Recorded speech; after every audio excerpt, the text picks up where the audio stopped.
Yan, good morning guys. Bibili nga pala ako ng pamputakte para sa pakwan ngayon. Yan. Nagmotor na lang ako, gamit ko nga pala yung Lamborghini ni tatay. Napaka-traffic kasi sa bayan kaya nagmotor na lang ako. Alis muna ako guys. Dumaan nga muna pala ako dito sa bilihan ng gasolina. Kailangan kargahan natin yung Lamborghini. Medyo malayo din yung bayan. Konti na lang kasi yung gas ng motor.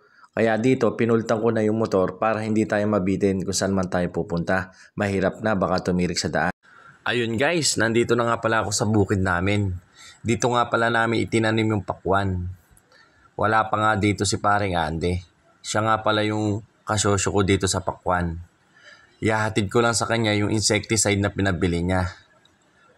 Wala nga pala dito si paring Ande, may pinuntahan daw saglit. Habang hinihintay natin si paring Ande, sinisilip ko nga pala yung pakwan. Ang estimated na nakatanim dito ay 10 to 12,000 na puno. Mamaya pagdating niya, kakamustahin natin yung pakwan para malaman natin kung makakabawi ba o makakatablaman lang sa puhunan. Ayan nga pala yung pakwanan namin. Sa wakas, dumating na din sila. Kakamustahin natin ang lagay ng pakwan. Ay, tinandaan mo. Tinandaan mo sa kanya yun. Pagka nangitim. Sa bata, yata yung tinandaan mo. Yasan ba yun? Ayun yun yun. Ero. Pag nangitim? Oo. Parang hindi naman. Oo. Kaya ako pwede. Baka. Paano ibang bulaklak na yan? Magiging bunga rin ba yan? Oo, yan na yung pinatutulan. Ay, yung dalawa na yan. Pero yung kahapon. Yung kahapon. Yung may tanda na yun. Isang araw, 28. Yung araw yun.